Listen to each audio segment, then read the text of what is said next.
Hi guys, good evening. ನಾನು actually ಬಂದು ಅರ್ಧಕ್ಕೆ ಟಾಪಿಕ್ ನಿಲ್ಲಿಸೋಗಿದ್ನಲ್ಲ, ಇವತ್ತು ಕಂಟಿನ್ಯೂ ಮಾಡ್ತಾ ಇದ್ದೀನಿ. ನಿಮಗೆ ಗೊತ್ತಿರಬೇಕು ರಾಜಕೀಯ ಬೆಳವಣಿಗೆ ಏನೇನು ಆಗ್ತಾಯಿದೆ ಅಂತಲ್ಲ. ಫಸ್ಟ್ ನಾವು ಅರ್ಥ ಮಾಡ್ಕೊಬೇಕು, what is the meaning of ಪ್ರಜಾ ಸರ್ಕಾರ ಆರ್ ಪ್ರಜಾಪ್ರಭುತ್ವ. ಪ್ರಜಾ ಸರ್ಕಾರ ಅಂದರೆ ಪ್ರಜೆಗಳಿಂದಾಗಿ ಪ್ರಜೆಗಳಿಂದ ಆರಿಸಲ್ಪಟ್ಟ ಸರ್ಕಾರ ಪ್ರಜಾ ಸರ್ಕಾರ. ಕರೆಕ್ಟ್ ಅಲ್ವಾ? ನಾವು ಯಾರನ್ನ ಆರಿಸ್ತೀವಿ ಅಂತ ಮೊದಲು you can start from our home. ನಮ್ಮ ಮನೆ, ನಮ್ಮ ಯಜಮಾನ. ನಾವು ಯಾರನ್ನ ಮಾಡ್ತೀವಿ, you should be very strong leader and it should be hearted person. ನಿಮಗೆ ಗೊತ್ತಿರಬೇಕಲ್ವಾ ಯಾವ ಥರ ಎಲೆಕ್ಷನ್ ಆಗುತ್ತೆ ಅಂತ, ಸ್ಟೆಪ್ ಬೈ ಸ್ಟೆಪ್. ಫಸ್ಟು ನಾವು ಗ್ರಾಮ ಪಂಚಾಯತಿ ಅಂತ ಸೆಲೆಕ್ಟ್ ಮಾಡ್ಕೋತೀವಿ. ಗ್ರಾಮ ಪಂಚಾಯತಿ ಎಲೆಕ್ಷನ್. ಗ್ರಾಮ ಪಂಚಾಯತಿಯಲ್ಲಿ ನಾವು ಯಾರಾದರೂ ಸೆಲೆಕ್ಟ್ ಮಾಡಿದ್ರೆ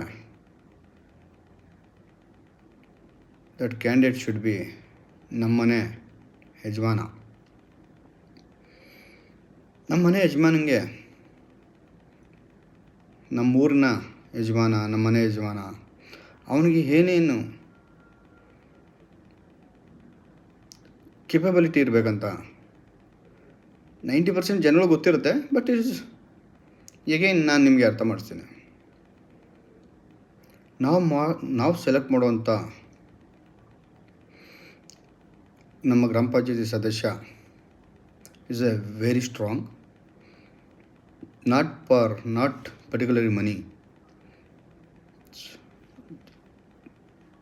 ಮಾತಾಡೋದ್ರಲ್ಲಿ ತುಂಬ ಸ್ಟ್ರಾಂಗ್ ಇರಬೇಕು. It's a very hearted person and you have to take care our village ಅಂತ ಅಂದರೆ ನಮ್ಮೂರಲ್ಲಿ ಏನೇನು ಕೆಲಸ ಆಗಬೇಕು, ನಮ್ಮೂರಿಗೆ ಏನೇನು ಬೇಕು, ನಮ್ಮ ಜನಗಳನ್ನ ಯಾವ ಥರ ನೋಡ್ಕೊಬೇಕು, ನಮ್ಮ ಜನಗಳಿಗೆ ಆದ್ಯತೆ ಏನಿದೆ, ಪ್ಲಸ್ಸು ನಮ್ಮ ಜನಗಳನ್ನ ಒಡನಾಟ ಚೆನ್ನಾಗಿರಬೇಕು. ಇವನು ಲೀಡ್ರು ನಾವು ಗೆಲ್ಲಿಸ್ಬೇಕಾಗಿರೋದು. ನಾವೆಂಥವ್ರು ಗೆಲ್ಲಿಸ್ತೀವಿ? ನಮ್ಮೂರಲ್ಲಿ 20 ಮನೆ ಇದೆ, 3 ರಾಜಕಾರಣ ಇದೆ, 3 ಜನ ನಿಂತ್ಕೊತಾರೆ. ಅದರಲ್ಲಿ ಯಾರು ದುಡ್ಡು ಕೊಡ್ತಾನೋ ಅವನಿಗೆ ಕೊಟ್ಬಿಟ್ಟು ಓಟ್ ಹಾಕ್ಬಿಟ್ಟು ಗೆಲ್ಲಿಸ್ಬಿಡ್ತೀವಿ. ಕರೆಕ್ಟಾ? ಯಾವಾಗ ಚೇಂಜ್ ಆಗೋದು ನೀವು? ನಮ್ಮ ಮನೆಯಲ್ಲಿ ನಮ್ಮ ಮನೆಯನ್ನು ನಾವು ಚೆನ್ನಾಗಿ ಒಳ್ಳೆ ಕ್ಯಾರೆಕ್ಟರನ್ನು ಸೆಲೆಕ್ಟ್ ಮಾಡಿಲ್ಲ ಅಂತ ಅಂದರೆ ನಾವು ನಾಳೆ ದಿನ ಒಳ್ಳೆ ಕ್ಯಾಂಡಿಡೇಟ್ ಅಂತ ನಮ್ಮದು ದೇಶ ನೋಡ್ಕೊಂಡು ನಾವು ಯಾವ ಥರ ಸೆಲೆಕ್ಟ್ ಮಾಡ್ತೀವಿ, ಅಟ್ಲೀಸ್ಟ್ ನಮ್ಮ ರಾಜ್ಯ ನೋಡ್ಕೊಳ್ಳೋಣ ಅಂತ ಯಾವ ಸೆಲೆಕ್ಟ್ ಮಾಡ್ತೀವಿ, ಅಟ್ಲೀಸ್ಟ್ ನಮ್ಮ ತಾಲೂಕು ನೋಡ್ಕೊಳ್ಳೋಣ ಯಾವನ್ನ ಸೆಲೆಕ್ಟ್ ಮಾಡ್ತೀವಿ, ಅಟ್ಲೀಸ್ಟ್ ನಮ್ಮೂರಲ್ಲಿರೋನೇ ನಾವು ಸರಿಯಾಗಿ ಸೆಲೆಕ್ಟ್ ಮಾಡಿಲ್ಲ ಅಂತ ಅಂದರೆ ಎಲ್ಲ ಕನೆಕ್ಟಿವಿಟಿ ಅಲ್ವಾ? Step by step. ಫಸ್ಟು ಗ್ರಾಮ ಪಂಚಾಯತಿ, ತಾಲೂಕು ಪಂಚಾಯತಿ, ಜಿಲ್ಲಾ ಮಟ್ಟ, ದೆನ್ ಸ್ಟೇಟ್. ಇವು ಸ್ಟೆಪ್ ಬೈ ಸ್ಟೆಪ್ಪು ನಾವು ಕರೆಕ್ಟಾಗಿ ಮಾಡಿಲ್ಲ ಅಂತ ಅಂದರೆ ನಾವು ಮಾಡೋ ಒಂದು ಸಣ್ಣ ಕೆಲಸ ಇವತ್ತು ಈಗ ನಾವು ಮಾಡ್ತಾಯಿದ್ದೀವಲ್ಲ ನಿಮ್ಮದು ರಾಜಕೀಯದವ್ರದ್ದು, ವಿ ಆರ್ ಫೇಲ್ಯೂರ್. ಕರೆಕ್ಟ್ ಅಲ್ವಾ? ನಾವು 5 ವರ್ಷ ಆದಮೇಲೆ ತಿರ್ಗಾ ನಿಂತ್ಕೊತೀವಿ. 5 ವರ್ಷ ಅವ್ನು ಕೊಟ್ಬಿಟ್ಟಿದ್ದೀವಿ, ಆಲ್ರೆಡಿ ಗೆಲ್ಸ್ಬಿಟ್ಟಿದ್ದೀವಿ ನಮ್ಮವನ್ನ. 5 ವರ್ಷದವರೆಗೂ ವೆಯ್ಟ್ ಮಾಡಬೇಕು ಅವನ್ನ ತಿದ್ದಕ್ಕೆ. ಅಷ್ಟೊತ್ತಿಗೆ ಅವನು ಸ್ಟ್ರಾಂಗ್ ಮನಿ ಪವರಲ್ಲಿ ಬೆಳೆದಿರ್ತಾನೆ. ನಿಮ್ಮನ್ನೆಲ್ಲ ಕೊಟ್ಕೋತಾನೆ, ನಿಮ್ಮನ್ನೆಲ್ಲ ಕೊಂಡ್ಕೊಂಡು ನಿಮ್ಮನ್ನ ಜೀತದಾಳ ಮಾಡ್ಕೋತಾರೆ. ದಿಸ್ ಮನಿ ಪವರ್ ಅಲ್ವಾ? ಜನ ರೆಸ್ಪೆಕ್ಟ್ ಕೊಡೋದು ಯಾರಿಗೆ? ನನಗೆ ರೆಸ್ಪೆಕ್ಟ್ ಕೊಡ್ತಾರಾ? ಇಲ್ಲ. ಜನ ರೆಸ್ಪೆಕ್ಟ್ ಕೊಡೋದು ಮನಿ. ಒಳ್ಳೆ ಮನುಷ್ಯನಿಗೆ ಯಾರು ರೆಸ್ಪೆಕ್ಟ್ ಕೊಡಲ್ಲ. ಯಾಕೆ ಹೇಳಿ? ಯಾಕೆ ಹೇಳಿ? ಅರ್ಥ ಮಾಡ್ಕೊಳ್ಳಿ. ದುಡ್ಡು ಶಾಶ್ವತ ಅಲ್ಲ, ಮನುಷ್ಯ ಶಾಶ್ವತ, ಒಳ್ಳೆ ನೀತಿ ಶಾಶ್ವತ, ಒಳ್ಳೆ ಜನ ಶಾಶ್ವತ. ಕರೆಕ್ಟ್ ಅಲ್ವಾ? ನಾವು ಏನಾದರೂ ಬೈ ಮಾಡಬೇಕಲ್ವ. ನಾನೇನಾದರೂ ಬೈ ಮಾಡ್ಬೇಕಂದ್ರೆ ಚೆಕ್ ಮಾಡ್ತೀವಿ. ಮೊದಲು ಮಾರ್ಕೆಟ್ಗೆ ಹೋಗ್ತೀವಿ, ಮಾರ್ಕೆಟಲ್ಲಿ ಚೆಕ್ ಮಾಡ್ತೀವಿ ಪ್ರಾಡಕ್ಟ್ ಹೆಂಗಿದೆ, ಆ ಪ್ರೊಡಕ್ಟಿವಿಟಿ ರಿವ್ಯೂಸ್ ಹೇಗಿದೆ, ನಮ್ಮದು ಮಾರ್ಕೆಟಲ್ಲಿ ರಿಲಯನ್ಸ್ ಮಾಲಲ್ಲಿ ಎಷ್ಟು ಸಿಗ್ತಾ ಇದೆ, ಟ್ರೆಂಡ್ಸಲ್ಲಿ ಎಷ್ಟು ಸಿಗ್ತಾ ಇದೆ, ಲೋಕಲ್ ಮಾರ್ಕೆಟಲ್ಲಿ ಸಿಗ್ತಾ ಇದೆ, ಪ್ರತಿಯೊಂದು ಚೆಕ್ ಮಾಡ್ತೀವಲ್ವ. ಯಾಕೆ ಅಂತಂದರೆ ಅದು ನಾವು ಬೈ ಮಾಡೋವಂಥ ವಸ್ತು. You are giving very hard money, correct ಅಲ್ವಾ. ಹಾರ್ಡ್ ಮನಿ ಎಲ್ಲಿಂದ ಬರುತ್ತೆ? ನಾವು ಕಷ್ಟಪಟ್ಟು ದುಡಿತೀವಿ. ಆ ಕಷ್ಟಪಟ್ಟು ದುಡಿದಿದ್ದು ನಾವು ತೊಗೊತೀವಲ್ವ, ಅದಕ್ಕೆ ವ್ಯಾಲ್ಯೂ ಇರುತ್ತೆ.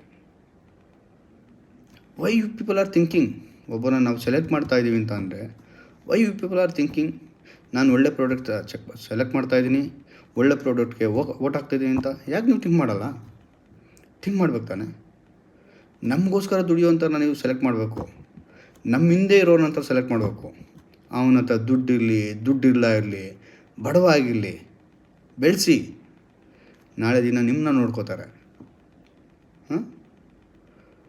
ನಮಗೆ ಬುದ್ಧಿ ಬರಲ್ಲ, ನಮ್ಮ ಜನಗಳಿಗೆ ಬುದ್ಧಿ ಬರಲ್ಲ, ಬುದ್ಧಿನೂ ಕಲಿಯಲ್ಲ. ಯಾಕೆ ಅಂದರೆ ನಮಗೆಲ್ಲ ಬ್ರಿಟಿಷವ್ರು ಇರಬೇಕಾಯ್ತು, ಕರೆಕ್ಟ್ ಅಲ್ವಾ. ಬ್ರಿಟಿಷವ್ರು ಇದ್ದರೆ ಚೆನ್ನಾಗಿ ಬುದ್ಧಿ ಕಲಿಸ್ತಾಯಿದ್ರು. ಈಗ ನಾವೆಲ್ಲ ಪ್ರಜಾಪ್ರಭುತ್ವದಲ್ಲಿದ್ವಿ. ನಾವೇ ಪ್ರಜೆಗಳು. ನಾವು ಸೆಲೆಕ್ಟ್ ಮಾಡೋದಾನೆ ಅವನು ನಮ್ಮನ್ನ ಆಳೋ ಅಂಥವನು. ಅವನೇನು ಮಾಡಿದ್ರು ವಿ ಆರ್ ಅಕ್ಸೆಪ್ಟ್. ಆಪ್ಷನ್ ಇಲ್ಲ, ಅಕ್ಸೆಪ್ಟ್ ಮಾಡಲೇಬೇಕು. No option. ನಿಮ್ಮ ಮನೆಗೆ ಓಟ್ ಹಾಕ್ಸೋರಿಗೆ ಅವ್ನು ನಿಮ್ಮ ಮನೆ ಮುಂದಕ್ಕೆ ಬರ್ತಾನೆ. ಅವ್ನು ಗೆದ್ದಾದ್ಮೇಲೆ ನೀವು ಅವನ ಮುಂದೆ ಹೋಗಿ ಕಾಯಬೇಕು ದಿನಗಟ್ಟಲೆ, ಕರೆಕ್ಟ್ ಅಲ್ವಾ. ಮನೆಗೆ ಬರ್ತಾನೆ ಓಟ್ ಹಾಕ್ಬೇಕಾದ್ರೆ. ಓಟ್ ಆದಮೇಲೆ ಏನು ಮಾಡ್ತಾನೆ ಅವನು? ಏನು ಮಾಡ್ತಾನೆ? You have to go and sit is home. ದಿನ ಕಾಯಬೇಕು, 2 ದಿನ ಅಪಾಯಿಂಟ್ಮೆಂಟ್ ಬೇಕು ಅಲ್ವಾ.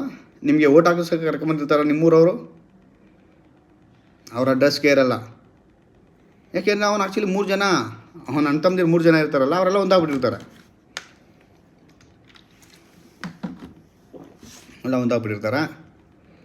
ಆಪ್ಷನ್ನೇ ಇರಲ್ಲ. ತಿಳ್ಕೊಳ್ಳಿ.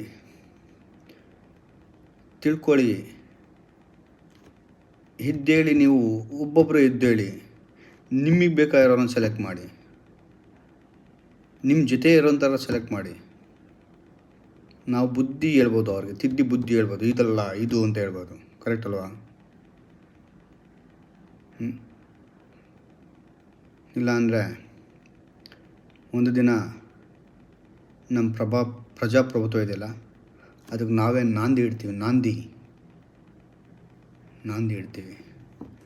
ಬೆಳಗ್ಗೆ ನ್ಯೂಸ್ ನೋಡ್ತಾ ಇರ್ತೀರ ನೀವಲ್ವಾ. ಈಗಿನ ರಾಜಕಾರಣಿಗಳು ಯಾರಾದರೂ ನಿಮ್ದು ಕೆಲಸ ಮಾಡುವಂಥವ್ರು? ಒಬ್ಬ ರಾಜಕಾರಣಿ ಇದ್ದಾನ? ಒಬ್ಬ ರಾಜಕಾರಣಿ ನಂದು ಕೆಲಸ ಮಾಡುವಂಥವ್ನು ಯಾರು ಇದ್ದಾನ? ನಿಮಗೆ ಬೇಕಾಗಿರೋನು, ನೀವು ಗೆಲ್ಸಿರೋವಂಥವ್ನು ಒಬ್ಬ ರಾಜಕಾರಣಿ ನಿಮಗೋಸ್ಕರ ಹುಡುಕೊಂಬಂದು ಕೆಲಸ ಮಾಡೋವಂಥವ್ನು ಇದ್ದಾನ? ತೋರಿಸಿ ನನಗೆ. ಯಾಕೆಂದರೆ ನೀವೇ ಯಾಕೆ ಗೆಲ್ಸಿರೋದು, ಕರೆಕ್ಟ್ ಅಲ್ವಾ. ಸೆಲೆಕ್ಟ್ ಮಾಡಿ, ಒಳ್ಳೆ ಜನ ಸೆಲೆಕ್ಟ್ ಮಾಡಿ, ಬೆಳೆಸಿ. ನಾಳೆ ದಿನ ನಿಮ್ಮನ್ನ ತಲೆ ಮೇಲೆ ಇಟ್ಕೊಂಡು ಪೂಜೆ ಮಾಡ್ತಾರೆ, ಗೊತ್ತಾಯ್ತಾ. ನಾಳೆ ಮಾತಾಡುವ. Thank you.